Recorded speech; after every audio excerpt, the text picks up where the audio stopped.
За дахин та бүхнийхээ энэ орой амгалан айлтгая. Тэгээ энд байгаа хүмүүс дотор би нэг жоохон онцлогтой хүн байгаа юм.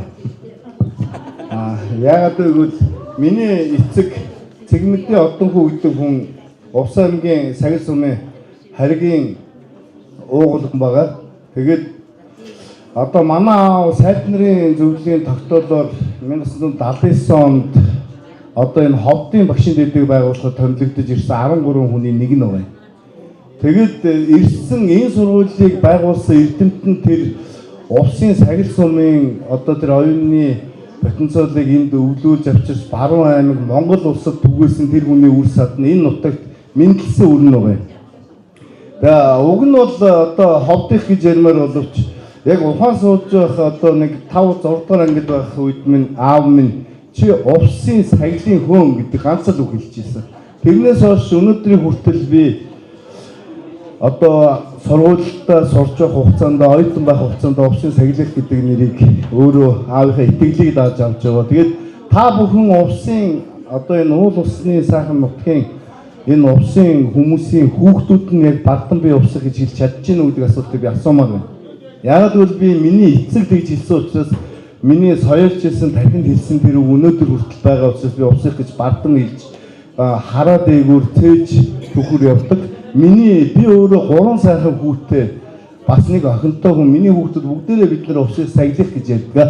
Хаан төрхөөс хамааргүй монгол хүний удам уугуул угсаагаараа явдаг шүү. Тийм учраас би Увсын Сагилах гэж хаанч хиндэж хэлнэ. Тэгээд миний төрлөх уугуул нутаг Сагил сумын 100 жил бас тохиолж байгаа. Миний аав энэ зохион байгуулах комисс голлох үүрэг гүйцэтгэж байгаа. Манай гэр бүл энэ төрлөх сумныхаа ойн үйл ажиллагаанд өдөртөө оролцож байгаа. Тэгээд өөрөө манай гэр бүлийн хувьд бас нэг онцлог байгаа юм. Манай аав өөрөө эрдмийн хүн, эрдмийн зэрэгтэй, манай ээж эрдмийн зэрэгтэй, 2 хүүтэй, миний дүү одоо Монгол улсын үндсэн хуулийн цэцгийн гишүүн Мөнх сайхан гэж залуу бий. Энэ залуу бас эрдмийн зэрэгтэй, би эрдмийн зэрэгтэй, гэр бүлэрээ доктор. Тэгээд яг энэ Увс аймгийн түүхэнд байгаа яг гэр бүлэрээ доктор гэр бүл бий шүү. За тэгээд эрдмийн энэ уухайг түүчилж одоо миний одоо төрлөх одоо аймгийнхаа ойд оруулах хувь нэмэр юу вэ гэхээр ойн хугацаа өнгөрч ирсэн ч хамаагүй аймгийн төвийн бүх сургуулиудад сурагчдад 1 цагийн лекц, хамт олонд нь 1 цагийн лекцийг би өөрөө үн төлбөргүйгээр 9 сард хичээлийн жил эхлэхээр очиж одоо уншиж өгөх болно. Энэ эрдэмтэн хүний хувьд хийж болох хамгийн сайн ажил гэж ойлгож байна. Гэхдээ миний 1 цагийн хөлс 200 мянган төгрөгөөр явдаг шүү. Бас энэ бас тэгээд дээр нэмээд яг л зүгээр байгаа юм л ярьж байгаа. Төрлөх сумдаа Сагил сумдаа бас 9 сард бас очиж ажиллана. Гэхдээ би сумдаа бүтэн өдрийг зориулах болно.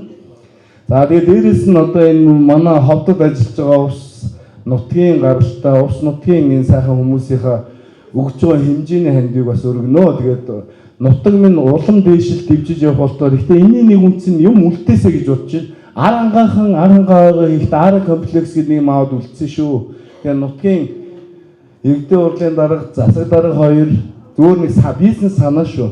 Нэг бизнес эрхлэгчдийг хуушур хийж байгаа хүний нэг кантинер нутгийнхаа гаргаж байгаа тэнд хуушураа хийчгээд кантинераа нутагтаа хандуулчих гэж үдээлэгч.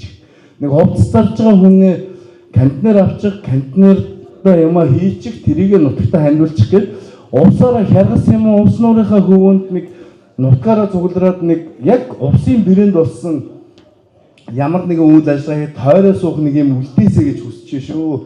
Тэгээ нутгийн минь сайхан байх болтгоо үг дээдсийн минь босоо хямар биднийг юу гэж бүгдээрээ алж байгальтаа сайн сайхан явах болтгоо. Баярлалаа.